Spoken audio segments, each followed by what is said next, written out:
सो hey guys, स्वागत है आप सभी का एक और नए वीडियो में। आज मैं आप सभी के लिए एक बार फिर से लेकर आ गया हूँ सब्सक्राइबर्स की भेजी हुई कुछ और बेहद ही खौफनाक सच्ची कहानियाँ लेकर। अगर आपको अपने साथ घटी कोई घटना मुझे बतानी हो तो आप उसे स्क्रीन पर दिख रही मेरी इंस्टाग्राम आईडी या फिर मेरे व्हाट्सएप नंबर के ज़रिए मुझ तक पहुँचा सकते हैं। आपकी स्टोरी सुनाने में मुझे बहुत ही खुशी होगी।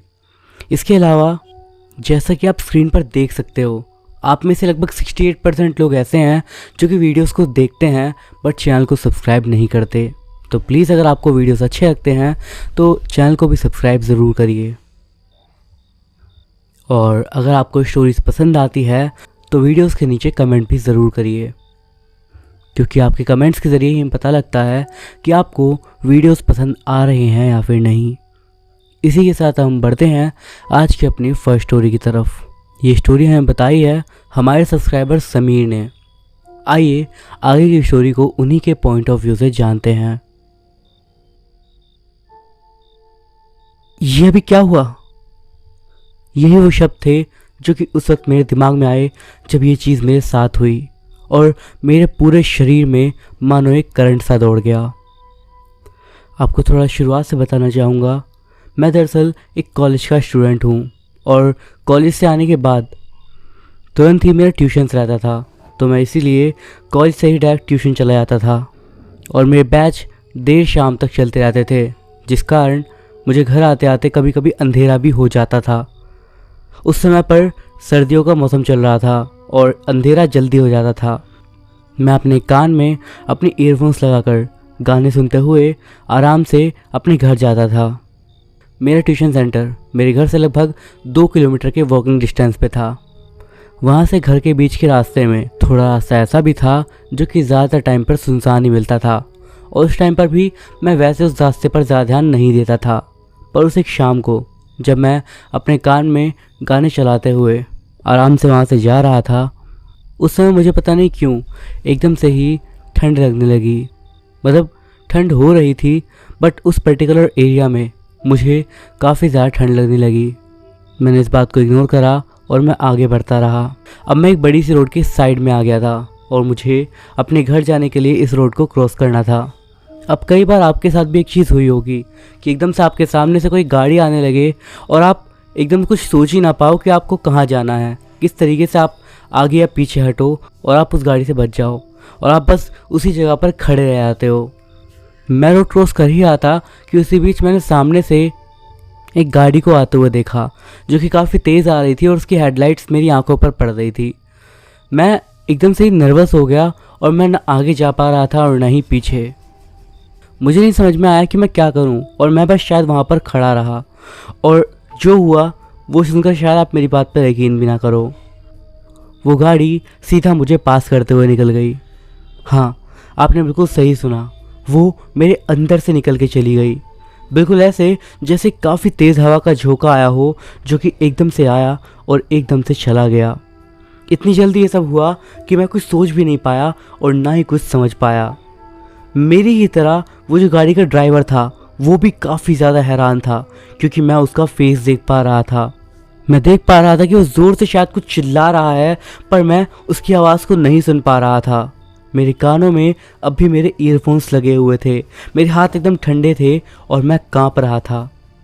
मैं बस इस बात को सोच रहा था कि आखिर ऐसा कैसे हो सकता है कि वो गाड़ी मेरे को पार करके निकल गई और मुझे कुछ भी नहीं हुआ। मैं अपनी जगह से हिला तक नहीं, मेरे बदन पर एक खरोच तक नहीं आई। जैसे ही मैंने अपने आप को संभाला, मैंने अपने कान के ईयरफोन्स निकाले और चुपचाप एकदम शांति से अपने घर जाने लगा।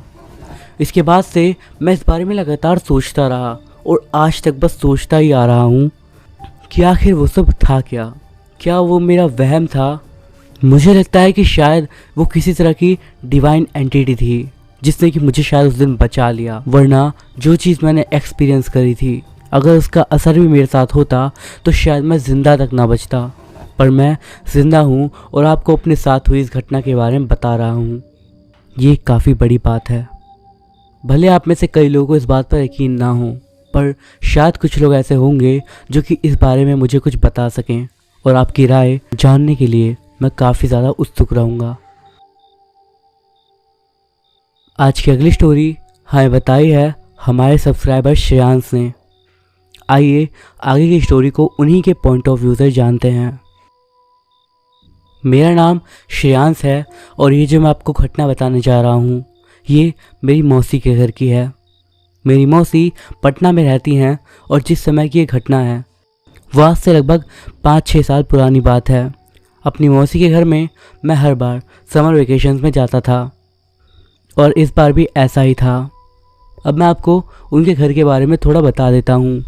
जैसा कि मैंने आपको बताया, मेरी मौसी पटना में रहती हैं और उनका एक काफ़ी बड़ा घर है जो कि 3 फ्लोर्स का है। वो घर लगभग 1970s में मेरी मौसी के ससुर जी द्वारा बनाया गया था। एक बेहद अजीब बात जो कि हमेशा उस घर के बारे में मुझे खटकती रही है वो ये कि उनके घर का जो 2nd फ्लोर है वहाँ पर वो लोग हमेशा ही ताला लगा कर रखते हैं। दरअसल जो ऊपर जाने की स्टेयर्स हैं वो थोड़े आगे की साइड हैं जहाँ से आप डायरेक्टली 3rd फ्लोर और उसके बाद टेरेस पर जा सकते हो। और 2nd फ्लोर के एंट्रेंस की साइड पर वहाँ पर उन्होंने एक लोहे की जाली वाला गेट लगा रखा है जिसमें हमेशा ताला लगा रहता है। मैंने उस ताले के बारे में हमेशा अपनी मौसी से पूछा है, अपनी मौसा जी से पूछा है और हमेशा उन लोगों ने कुछ ना कुछ बात बोलकर मेरी बातों को टाल दिया है। मैं अपनी फैमिली के और मेंबर्स से भी उस बारे में पूछा बट किसी से भी मुझे कोई ख़ास जवाब नहीं मिला सिवाय इसके कि वहाँ पर कुछ तो हुआ था जिस वजह से उस जगह को बंद कर दिया गया।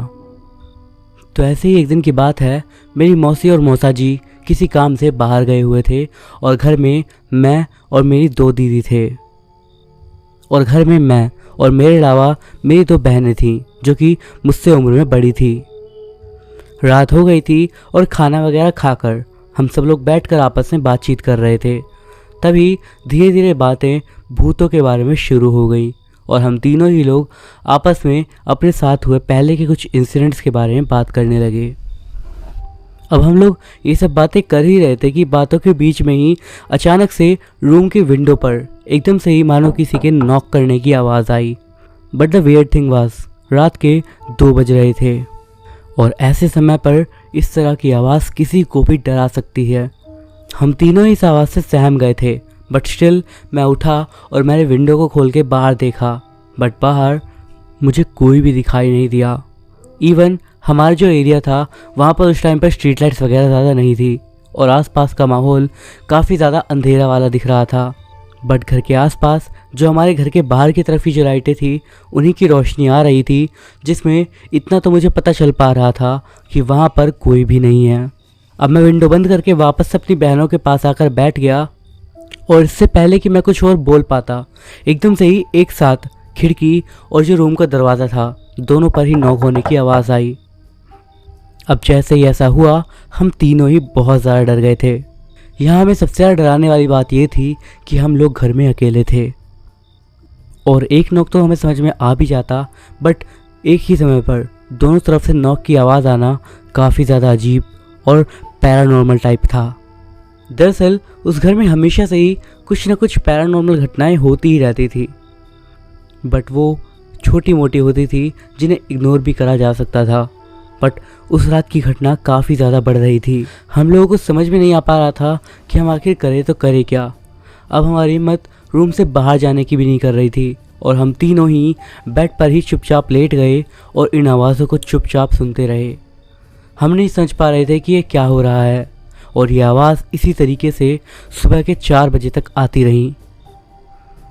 सुबह 4 बजे के बाद जब ये सारी आवाज़ें रुकीं उस वक्त तक हम तीनों ही एकदम एक तरीके से ट्रॉमा में चले गए थे। इसके बाद सुबह मेरी मम्मी, मौसी और मौसा जी जहाँ गए थे वहाँ से वापस आ गए और जब वो लोग वापस आए तो वो ये देखकर हैरान थे कि हम लोग रूम के अंदर ही हैं और जब वो बाहर आकर हमें बोलने लगे कि गेट खोलो, हम उस वक्त भी डर रहे थे कि वो वही हैं या फिर कोई और। डरते डरते हम लोगों ने गेट खोला और उस वक्त उन लोगों ने भी हमारी हालत देखी तो वो भी परेशान हो गए क्योंकि वो भी देख पा रहे थे कि हम तीनों ही बहुत बुरी तरीके से सहमे हुए थे। उन लोगों ने हमसे पूछा कि आखिर क्या हुआ बट हम लोग बता ही नहीं पा रहे थे। जब उन्होंने डांटते हुए हमसे बार बार पूछा तब हमने उन्हें पूरी बात बताई और इन सब बातों से वो लोग भी टेंशन में आ गए। पूरा दिन इसी तरह निकल गया। बट इसके बाद जो घटना हुई वो उस घर में मेरे साथ घटी सबसे बड़ी घटना थी। मैं उस रात अपनी मम्मी के साइड में सोया हुआ था। रात के लगभग 2 बजे के आसपास मेरी किसी आवाज़ के कारण आँख खुल गई। मैंने अपनी आंखें खोली और इधर उधर देखने लगा और सोचने लगा कि आवाज़ कहाँ से आई। इतने में ही वो आवाज़ दोबारा आई और अब मुझे साफ पता चल रहा था कि आवाज़ रूम के दरवाजे पर आ रही है और मानो इस तरह की आवाज़ है जैसे कोई अपने नाखूनों को दरवाज़ों पर खरोच रहा हो। मैं इतना ज़्यादा डर गया था कि मेरे मुंह से आवाज़ तक नहीं निकल पा रही थी। इसके बाद उसी दरवाजे की साइड से मानो एक मेल और एक फीमेल वॉइस मिलकर एक भारी सी आवाज़ बनकर कुछ ऐसा बोल रहे थे। सबसे हैरानी वाली बात यहाँ पर ये थी कि इस पूरे टाइम मेरी मम्मी मेरे साइड में ही थी, बट वो आराम से सोई हुई थी और उन्हें इस बारे में पता भी नहीं लग रहा था। मैं जानता हूँ कि आप लोगों को लग रहा होगा कि ये एक फेक स्टोरी है, बट ये एकदम सच्ची घटना है जो कि हमारी फैमिली में हुई है। सुबह जब हम सब लोग एक साथ बैठे हुए थे उस समय पर मैंने ये बात सबको बताई तो मेरी दोनों बहनें, मेरी मम्मी और मेरी मौसी ने भी ये बात कही कि हाँ, ये आवाज़ हम लोगों ने भी सुन रखी है। अब जब सब लोगों ने एक दूसरे को इस बारे में बता दिया तो सबको ये बात पता लग गई कि ये उनका वहम नहीं है, वरना सब यही सोच रहे थे कि ये बस उनके साथ हो रहा है। हम सभी लोग सहमे हुए थे। बाकी घर वालों ने यही बताया कि कई बार उन्हें रात के समय किसी के हंसने की आवाज़ भी आई है और वो हंसने की आवाज़ हमेशा ही 2nd फ्लोर से आती थी। एक और बात, रात होने के बाद कोई भी ऊपर की साइड नहीं जाता था, सभी लोग नीचे वाले रूम्स में ही रहा करते थे। लगभग 1 हफ्ते बाद मैं और मेरी मम्मी वहाँ से वापस अपने घर आ गए। लगभग 6 महीने बाद मुझे पता चला कि मेरी मौसी और मेरी बहनें भी अब वहाँ से शिफ्ट हो चुकी हैं और अब वो एक दूसरे घर में हैं। उस घर को हमें बेचे हुए लगभग 4 साल बीत चुके हैं, लेकिन आज भी उस घर में हमारे साथ हुआ एक एक इंसिडेंट मुझे अच्छे से याद है और डरा देता है। इस घर के हॉन्टेड होने का रीज़न मुझे अपनी मौसी से ही बाद में पता चला। उन्होंने मुझे बताया कि साल 2003 में मेरे जो मौसा जी थे उनकी एक बहन थी जो कि किसी लड़के से प्यार करती थी और ये बात मेरे मौसा जी और उनके घर वालों को पता लग गई थी। उन्होंने मेरे मौसा जी की बहन को ऊपर 2nd फ्लोर के उसी एरिया में लॉक कर दिया था और उन्हें 3 दिन तक एक ही कमरे में बंद रखा था। उसके बाद जब उन्हें रूम के अंदर से बाहर निकाला गया तब वो उसके बाद से किसी से ही बात करना बंद कर दी थी और एकदम अकेले रहना शुरू कर दी थी। और जल्द ही वो दिन भी आया जब उन्होंने पंखे से फंदा लगाकर फांसी लगा ली। इसके बाद से ही उस घर में वो अजीबोगरीब इंसिडेंट स्टार्ट हो गए, जिस क्रम में उस घर में हमारे घर में लगभग 6 परिवार वालों की अजीबोगरीब तरीके से मौत हो गई थी। दरअसल 2006 में उस घर को लॉक कर दिया गया था और उस समय पर मेरे मौसा जी और उनकी फैमिली यहाँ बोकारो में रहते थे। 2010 में वो लोग वापस से अपने पटना वाले घर में वापस शिफ्ट हुए। 4 साल तक वो घर लॉक था और उस दौरान पड़ोसी भी कहते थे कि उस घर में अजीब सी आवाज़ें आती थी। कई लोग तो ये बोलते थे कि उस घर का वास्तुशास्त्र ठीक नहीं था, इसीलिए वहाँ पर ऐसी मनहूस घटनाएं हुई थी। लेकिन अब कारण जो भी हो, इतना तो तय था कि वहाँ पर मेरे मौसा जी की बहन की आत्मा है जो कि शायद आज भी वहीं पर है।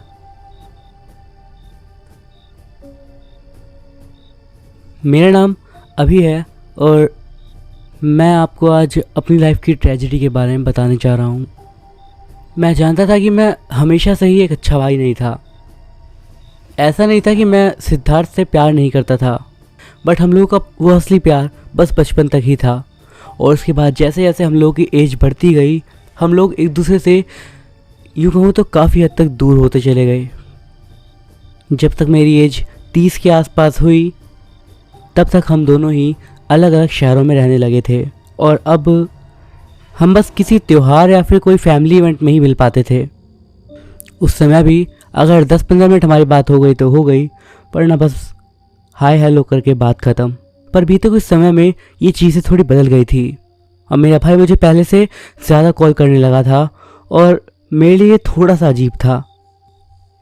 कुछ हफ्तों के बाद वो मुझसे अपनी लाइफ के बारे में काफ़ी चीज़ें शेयर करने लगा, अपनी लाइफ के बारे में बताने लगा, अपने आगे के प्लान्स बताने लगा और ये बताने लगा कि उसे किस चीज़ की सबसे ज़्यादा फिक्र होती है, और वो थी उसकी हेल्थ। उसने बताया कि उसे हर वक्त बस थकान महसूस होती है, भले ही वो जैसे पहले खाना खाता था वैसे ही खा रहा है, जैसे पहले सोता था उतने ही टाइम सो रहा है, एक्सरसाइज कर रहा है, बट इसका कोई फ़र्क नहीं पड़ रहा था। मैं उससे मजाक में ही बोला कि तुम बूढ़े हो रहे हो। इस पर वो हंसा, पर मैं उसकी उस हंसी में भी बता पा रहा था कि वो बहुत ज़्यादा परेशान था। तो मैंने उससे कहा कि डॉक्टर के पास क्यों नहीं जाते। उसने कहा कि मैं गया था, उन्होंने कहा कि मैं ठीक हूँ, बस थोड़ा डिहाइड्रेटेड हूँ।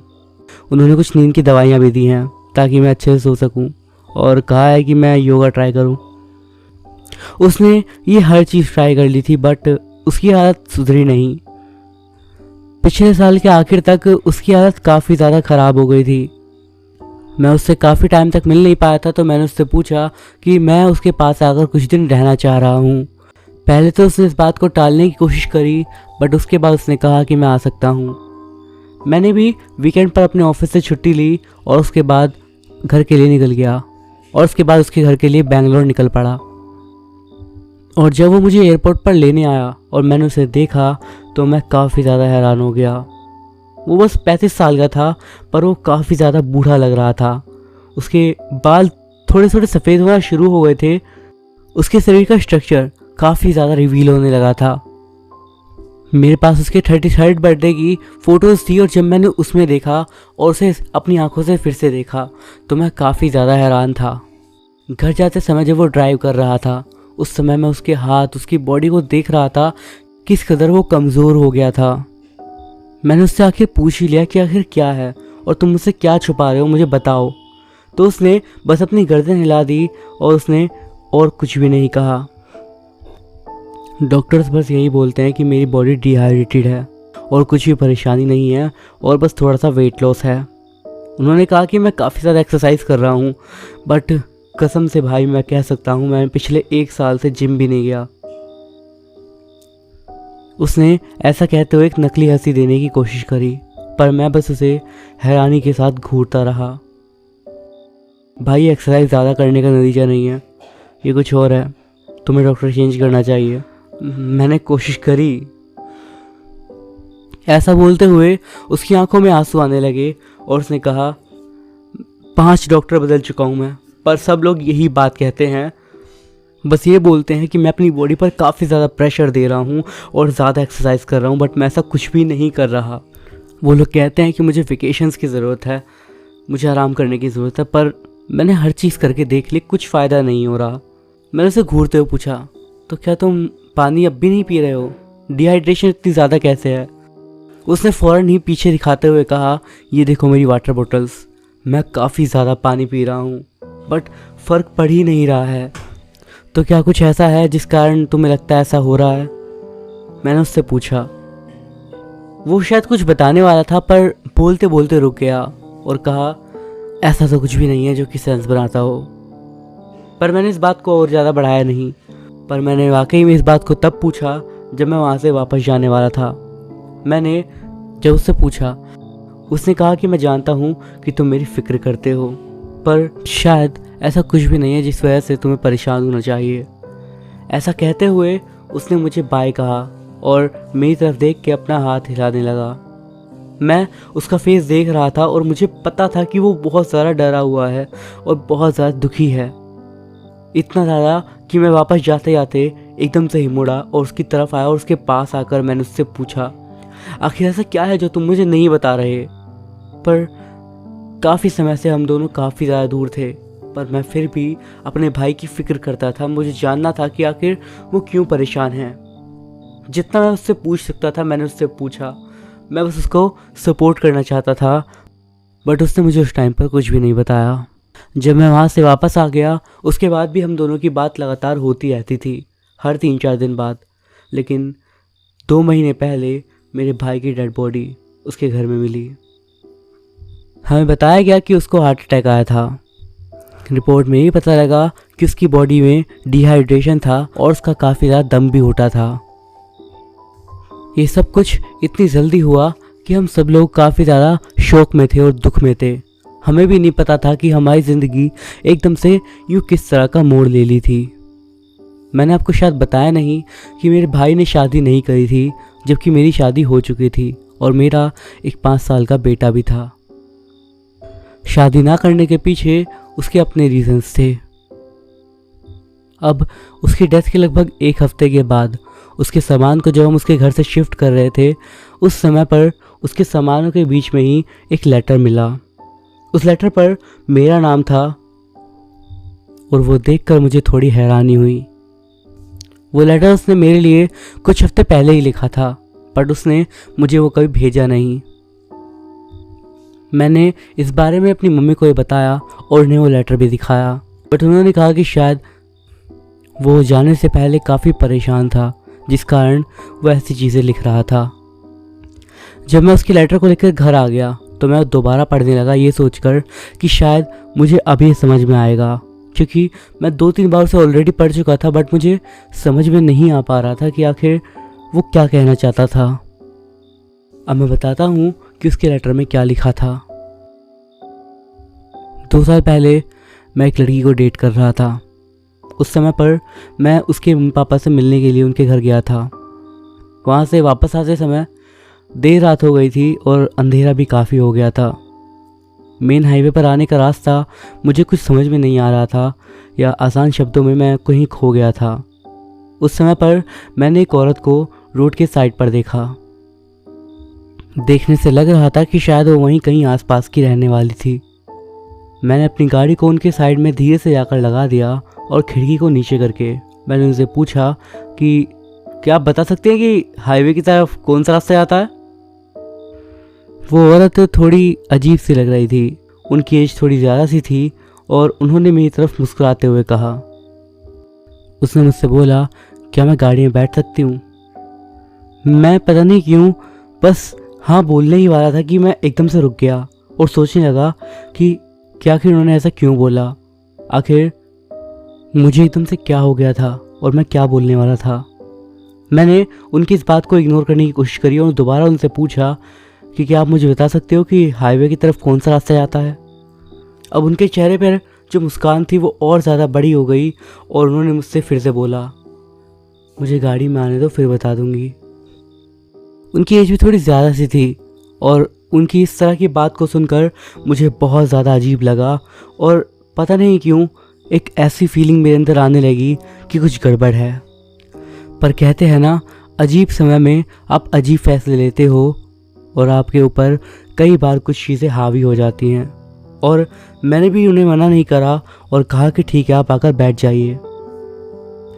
इसके बाद मैंने देखा कि वो दरवाज़ा खोलने की कोशिश कर रही थी, इसीलिए मैंने ही उनके लिए दरवाज़ा खोल दिया और 1 सेकंड के लिए, बस 1 सेकंड के लिए मैंने सामने रोड की तरफ देखा और जब वापस मैंने उनकी ओर देखा तो वहाँ से गायब हो चुकी थी। मेरी एकदम से गिग्गी बन गई थी। मैंने आगे पीछे हर तरफ देखा बट उनका कोई भी नामो निशान नहीं था, मानो वो हवा में ही कहीं गायब हो गई थी।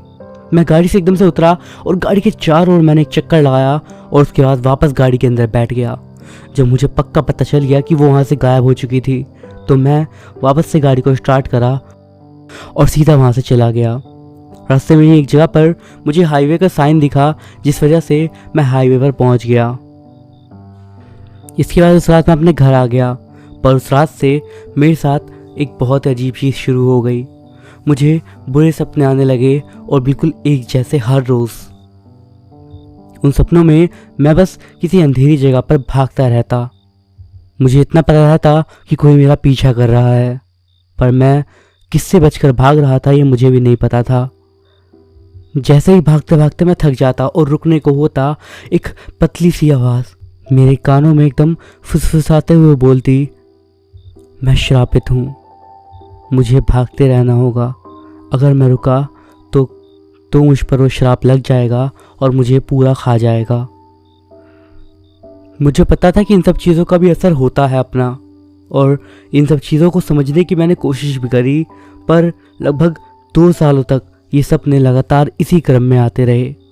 मैंने इन सपनों के बारे में डॉक्टर्स को नहीं बताया, क्योंकि मुझे पता था कि उन्हें इस बात से फ़र्क नहीं पड़ेगा और वो कुछ ना कुछ अपने ही तरीके बता देंगे। वो बोल देंगे कि आपके मन का भ्रम है।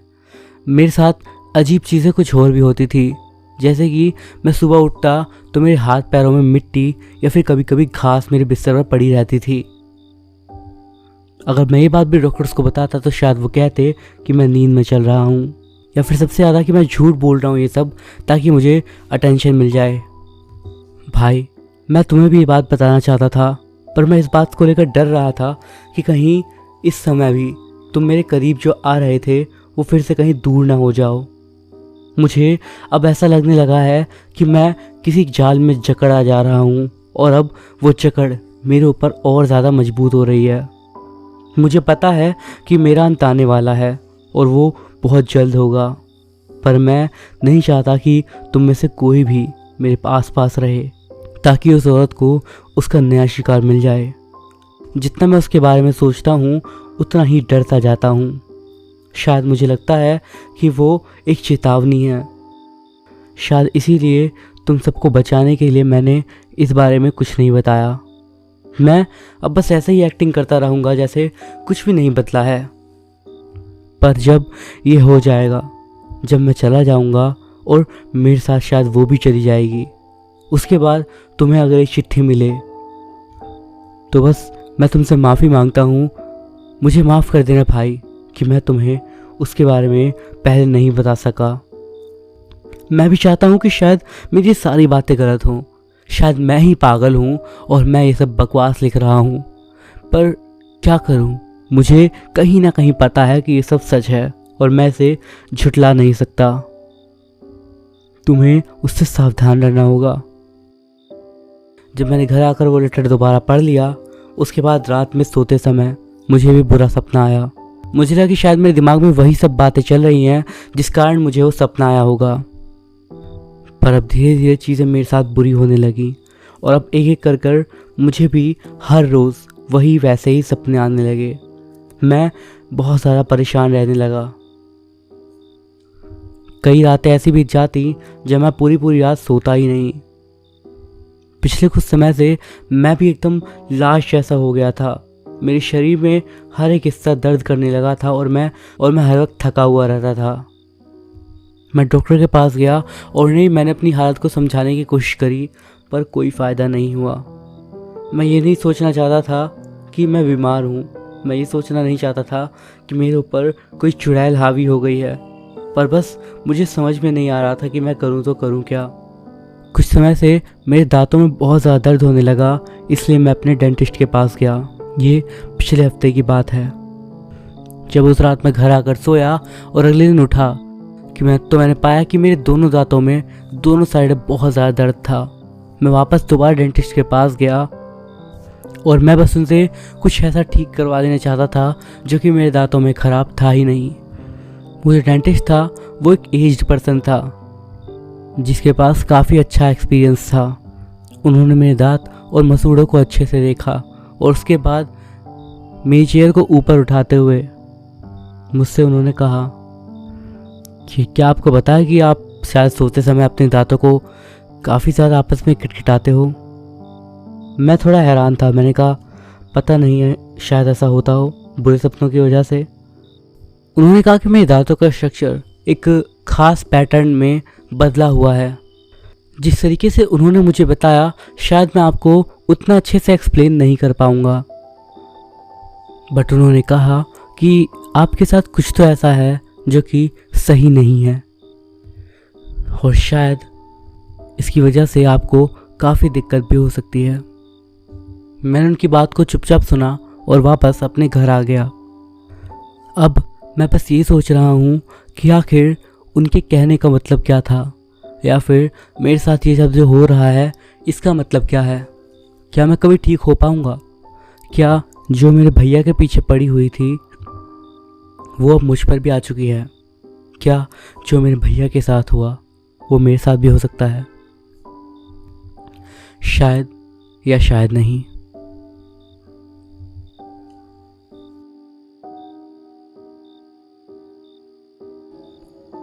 आज मुझे एक फ़ोन मिला। मैं अपने स्कूल के हॉलवे में आगे बढ़ रहा था और तभी मुझे वो फ़ोन दिखा। वो एक पुराना सैमसंग का मॉडल था। उसकी स्क्रीन के कॉर्नर पे क्रैक आए हुए थे। मैंने उसे ओपन करा पर उसमें मुझे कुछ ज़्यादा नहीं दिखा। फ़ोन की गैलरी, फ़ोटोज़, कैमरा और नोट्स एप्लीकेशन, बस यही सब। सबसे पहले मैंने फ़ोन की गैलरी खोली। सबसे पहले जो मुझे फ़ोटो दिखी वो बस कुछ दीवारों की फ़ोटो थी। दीवार, फ्लोर, छत की सीलिंग या फिर हॉलवे की ही। और ये बस थोड़ी सी फ़ोटो नहीं थी। मैं लगभग आधे घंटे तक स्क्रॉल करता रहा, तब जाके मैं किसी ऐसी फ़ोटो में पहुंचा जिसमें फ़ोटोज़ नहीं थी, जो कि दीवार या फिर ऐसी चीज़ों की खींची गई हो। उसके बाद मुझे एक फ़ोटो दिखी जो कि लड़की की थी एक, और वो लड़की शायद हमारे ही स्कूल की थी क्योंकि उसने वही यूनिफॉर्म पहन रखी थी जो कि मैंने। उसकी सारी फ़ोटोज़ में ऐसा लग रहा था कि उसके चेहरे पर कोई भाव ही नहीं है। ऐसा लग रहा था मानो वो कैमरा को तो बस एक शीशे की तरह इस्तेमाल कर रही थी और गलती से उसने फ़ोटो को क्लिक कर लिया। पर एक इंटरेस्ट वाली बात जो थी वो ये, उसके सारे फ़ोटोज़ में वो जो हॉलवे था वो कोई और हॉलवे नहीं बल्कि वही था जिसमें अभी मैं खड़ा था। इसके अलावा मुझे उसमें कुछ भी इंटरेस्टिंग नहीं मिला तो मैंने उस ऐप को बंद कर दिया। इसके बाद मैंने नोट्स एप्लीकेशन को खोला और उसके बाद जो मुझे मिला वो मैं धीरे धीरे करके पढ़ता हूँ। डे 3, 10 सितंबर 2010। मेरा नाम कोमल भारद्वाज है। मैं 18 साल की हूँ और अभी इंटर में हूँ। 3 दिन पहले मैं अपने घर जा रही थी। दरअसल उस दिन मैं स्कूल में लाइब्रेरी में पढ़ाई करने के लिए रुक गई थी क्योंकि अगले हफ्ते से मेरे एग्ज़ाम थे। स्कूल में कोई भी नहीं था और मैं स्कूल के कॉरिडोर से जा रही थी। एकदम से तभी लाइट्स फ्लिकर ऑफ होने लगी और एकदम से फिर बंद हो गई। 1 सेकंड के लिए तो मैं काफ़ी ज़्यादा डर गई और मैंने चलना बंद कर दिया। इसके बाद एकदम से स्कूल के पूरे कॉरिडोर में बिल्कुल अंधेरा छा गया। मैंने अपने फ़ोन की फ्लैशलाइट जलाई और मैंने वेट करा कि कब ये लाइट आएगी। थोड़ी देर बाद लाइट आ गई और मैं आगे बढ़ना जारी रखती हूँ। पर फिर एक बहुत ही ज़्यादा अजीब चीज़ हुई। मैं लगभग अगले 1 घंटे तक चलती ही रही और मैं कॉरिडोर ख़त्म ही नहीं कर पा रही थी। मैं एग्ज़िट तक नहीं पहुँच पा रही थी। मैं सामने देख रही थी और आगे बढ़ भी रही थी, बट मैं ऐसा लग रहा था बस उसी जगह पे फंस गई हूँ। शायद मैं किसी लूप में थी। मैंने भागना शुरू कर दिया। मैं भागती रही पर कुछ नहीं हुआ। मैं अब भी उसी जगह पर आकर रुक गई थी। मैं अब काफ़ी ज़्यादा डर गई थी और मैं ज़ोर ज़ोर से चिल्लाने लगी। मैंने काफ़ी देर तक चिल्लाना जारी रखा। अपनी मम्मी, अपने पापा, अपने दोस्त, अपने टीचर्स, सबको मैंने आवाज़ मारी और पुलिस को भी, पर किसी का कोई जवाब नहीं आया। पता नहीं क्यों पर मुझे लगा कि शायद मैं सपने में हूँ और मैंने अपने आप को ऐसा बोल दिया कि शायद मैं पढ़ते पढ़ते सो गई होंगी और मैं कुछ देर के लिए शांत होने की कोशिश करने लगी। मैं एक जगह पे आकर रुक गई थी और बैठ गई थी और तब मैंने नोटिस करा कि मुझे थकान महसूस ही नहीं हो रही थी। और इस चीज़ से मेरा शक और ज़्यादा मजबूत होने लगा कि शायद मैं अपने सपने में हूँ। घंटे बीत गए। मैं अपने आप से बस यही सवाल पूछ रही थी कि मैं जाग क्यों नहीं रही हूँ, और मैं फिर से परेशान हो गई। और घंटे बीतते गए लेकिन फिर भी कुछ नहीं बदला। मैं अब भी उसी जगह पर थी, उसी हाल में। मुझे भूख भी नहीं लग रही थी और ना ही मुझे नींद आ रही थी। मैं घर पे नहीं थी। बस एक ही चीज़ बदल रही थी और वो थी मेरी फीलिंग्स। पहले मैं शांत थी और अब मैं काफ़ी ज़्यादा डर रही थी और अब मुझे काफ़ी एंग्जाइटी भी हो रही थी। और अब 3 दिन बीत गए हैं और सब कुछ पहले ऐसा ही है। मुझे लगता है कि शायद मैं किसी और डायमेंशन में आ गई हूँ या फिर किसी तरीके से मैं मर गई हूँ और शायद किसी मरघट में आके फंस गई हूँ। मुझे नहीं पता, पर मैं अब भी लगातार चले जा रही हूँ इस सोच में कि शायद मैं कभी ना कभी उस हॉल के एंड में पहुँच जाऊँगी। इसके अलावा आगे के कुछ नोट्स में उसने अपने कुछ ख्याल लिखे थे अपनी फैमिली के बारे में और अपने डर के बारे में। अगले कई दिनों तक वो वहीं पर भटकती रही और बार बार वो उसी जगह पर पहुंचती रही। वो चलती पर उसे कोई भी चीज़ ना मिलती। वो भागी, वो चिल्लाई, उसने प्रार्थना करी, उसने अपने नोट्स में काफ़ी सारा लिखा, पर इसके बाद भी कुछ नहीं बदला। डे 10, 17 सितंबर 2010। मैं सोच रही थी कि मैं भूख या प्यास से मर जाऊंगी, पर जैसा कि मैंने आपको शुरू में बताया, मुझे यहाँ पर भूख नहीं लग रही और मैं थक भी नहीं रही हूँ। और अजीब बात तो यह, मेरे फ़ोन की बैटरी भी ख़त्म नहीं हो रही है। ऐसा लगता है कि मेरा समय कहीं रुक गया है। उसी पल में जब मेरे वहाँ से जाते टाइम लाइट एकदम से भागी थी। इसके अलावा अब मुझे पूरा यकीन हो गया है कि मैं अपनी असली दुनिया से अलग हो गई हूँ, क्योंकि मेरे कॉल्स कभी भी नहीं लगते। मैं इंटरनेट नहीं यूज़ कर सकती, मैं यहाँ से बाहर नहीं निकल सकती, यहाँ से बाहर किसी से कांटेक्ट नहीं कर सकती। मैं सोच रही हूँ उन सारी साइंस फिक्शन मूवी के बारे में जो कि पैरेलल यूनिवर्स या फिर ऐसी चीज़ों से जुड़ी हुई होती हैं, या फिर ये शायद एक नर्क है या फिर मेरी कोई सज़ा, मुझे नहीं पता। बाय द वे, मैं भी चल रही हूँ। मेरे पास करने को कुछ भी नहीं है सिवाय चलते रहने के और यहाँ बीच बीच में लिखने के अलावा। 31वां दिन, 9 अक्टूबर 2010। अब मैं सच में मरना चाहती हूँ। मैं यहाँ पर अकेले पागल हो जाऊँगी। मैं प्रार्थना कर रही हूँ और बस चाहती हूँ कोई चीज़ मुझे आके मार दे, कोई मेरी जान ले ले, बस ये सब चीज़ें ख़त्म हो जाएं। मैं अब कुछ चीज़ ढूंढ रही हूँ जिससे मैं अपने आप को मार सकूँ, क्योंकि मैं आपको बता चुकी हूँ कि मैं भूख से नहीं मर सकती। यहाँ पे मुझे कोई रस्सी नहीं मिल रही और ना ही कोई ऐसी चीज़ जिससे मैं अपने आप को लटका सकूँ या किसी तरीके से मार सकूँ। कोई किनारा नहीं है जहाँ से मैं नीचे कूद सकूँ। और अब बस मैं सोच रही हूँ कि अपना सिर दीवार पे दे देकर मर जाऊँ। मुझे नहीं फ़र्क पड़ता अब कि मैं मरूँगी या फिर क्या होगा या मुझे दर्द होगा। 47वां दिन। मैं मर नहीं सकती। मैंने कोशिश करी, मैंने न जाने कितनी देर तक अपने सर को दीवार पे मारती रही। मुझे सर में दर्द होता है पर मेरा शरीर जैसे का तैसा ही रहता है। मैं भी नहीं कर सकती। 60वां दिन। मैंने फिर से चलना शुरू कर दिया है। अब बस मेरी एक ही उम्मीद है कि जो सामने रोशनी मुझे शुरू से दिखाई दे रही है, मैं कभी उस तक पहुंच पाऊंगी। उसने हमेशा मुझे धोखा दिया है, पर अब बस यही एक उम्मीद है और मैं अपने ख्याल इस फ़ोन में लिख रही हूँ। 78वां दिन। मैं भी बढ़ी जा रही हूँ। मैंने अब अपने फ़ोन में अपने फ़ोटोज़ खींचना शुरू कर दिया है, शायद इस सोच में कि मैं मानसिक रूप से ठीक रहूँ। अब तक शायद मैं हूँ। डे 99। मेरा नाम कोमल है, मेरा नाम कोमल है, मेरा नाम कोमल है, मेरा नाम कोमल है। इस तरीके के लगभग 100 मैसेजेस थे और उसके बाद लिखा था, प्लीज़ मेरा नाम याद रखना, प्लीज़ मुझे याद रखना। Day number 108। मुझे अब चीज़ें दिखने लगी हैं। शायद अब मैं सच में पागल हो रही हूँ। मैं भी बढ़ रही हूँ। डे नंबर कुछ नहीं। मुझे नहीं पता ये कौन सा दिन है। मैंने नोट्स लिखना बंद कर दिया था। शायद 1 साल, मतलब मुझे नहीं पता अब मैं यहाँ पे क्या लिख रही हूँ। हर चीज़ बस सेम है। मैं बस अपने पिछले नोट को कॉपी करके यहाँ पे लिख सकती हूँ और कुछ नहीं बदलेगा। मैंने उम्मीद छोड़ दी कि अब मैं वहाँ तक पहुँच पाऊँगी, पर मैं चलने के अलावा और कुछ नहीं कर सकती। मैं मर भी नहीं सकती। मैं अब सोच रही हूँ कि मैं अपने फ़ोन को यहीं पर छोड़ देती हूँ और आगे बढ़ती हूँ, इस उम्मीद में कि शायद अगर कभी किसी को मेरा फ़ोन मिल गया तो उसे एटलीस्ट पता लग जाए कि मैं यहाँ पर थी। मैं कोई थी, एक जिंदा लड़की जो कि पता नहीं कहाँ पर आकर फंस गई। मेरा नाम है कोमल भारद्वाज। Good bye. इसके बाद नोट्स ख़त्म हो गए। इसके अलावा और कोई नोट नहीं था जिसमें लिखा हो कि कोमल के साथ आगे क्या हुआ। क्या वो अभी भी उस हॉलवे के एंड की ओर बढ़ रही है? शायद, मुझे कभी पता नहीं चलेगा। उसके फ़ोन को मैंने अपनी जेब में रखा और अपना फ़ोन बाहर निकाल लिया और अपने फ़ोन में मैंने नोट्स का एप्लीकेशन ऑन करा। डे नंबर 76, 10 सितंबर 2017। मैंने अब कोमल के सारे नोट्स पढ़ लिए हैं। शायद अब मुझे भी अपने लिए कुछ लिखना चाहिए।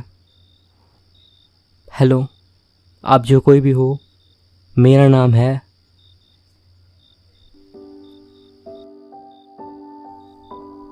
तो दोस्तों, ये थी हमारी आज की स्टोरीज़। वीडियो आपको कैसा लगा मुझे कमेंट्स के ज़रिए ज़रूर बताइएगा। स्टोरीज़ आपको पसंद आई हो तो कमेंट करके मुझे ज़रूर बताइएगा, और आने वाले वीडियोस के लिए भी मुझे सजेशन आप कमेंट बॉक्स में दे सकते हैं। इस वीडियो पे एम करते हैं 300 लाइक्स के लिए। आई होप आप इतना मेरे लिए आराम से कर दोगे। मैं अभिषेक मिलता हूँ आपसे अगली वीडियो में कुछ और ऐसी ही स्टोरीज़ के साथ। तब तक के लिए बाय।